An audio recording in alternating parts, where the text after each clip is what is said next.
Hey, it's Friday, and if you're looking for something to do, here is something to consider. Catch a film like in a movie theater. Oh yeah, welcome to the very first, sometimes in a sarong, film review. Yeah, I'm gonna be doing some film reviews on the vlog as well. Anyway, play the intro.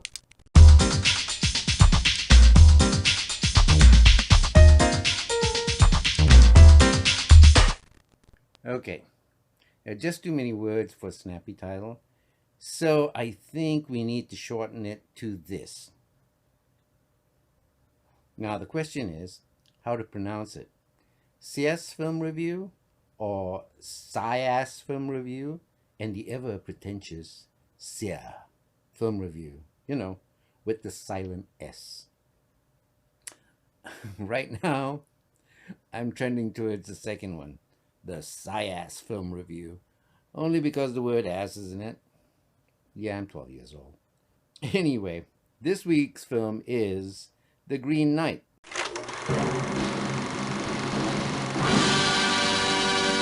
It opened last week, and more importantly, it is still playing in the movie theaters. I mention this only because if you decide to see it, you really should experience this particular film on the big screen. And if you do, make sure to mask up because, things are still in flux and we want you to stay safe.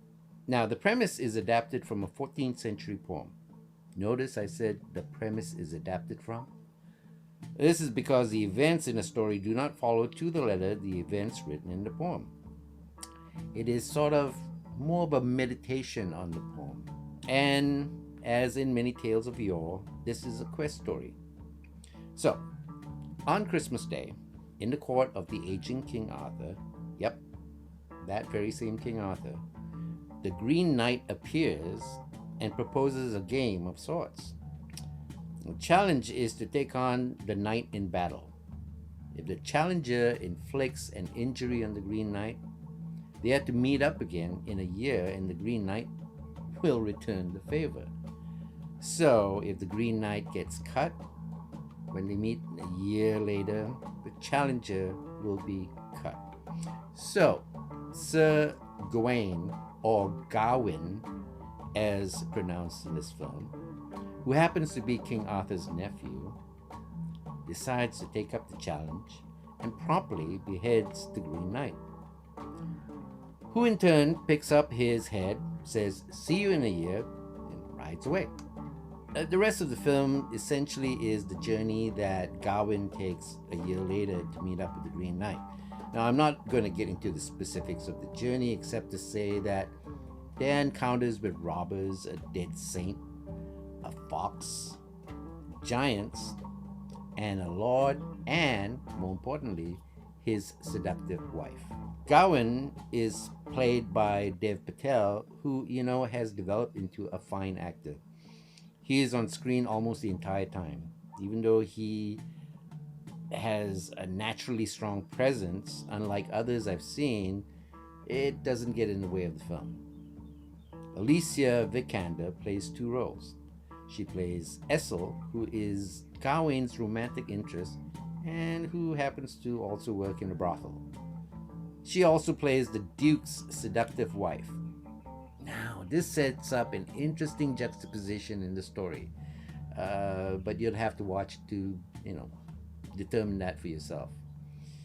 Other characters include Joe Edgerton as the Lord, Sarita Choudhury as the Enchantress Morgana, who is Gawain's mother, Sean Harris as the King, and Ralph Ineson as the Green Knight.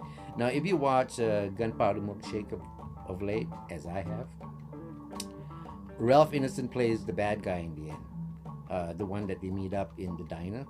Yeah, that guy. So you won't know from seeing it in this film because he's got prosthetics on.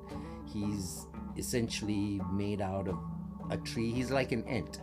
Now, this film is visually scrumptious. I mean, every shot is just beautifully composed, which is one of the main reasons to see it on the big screen.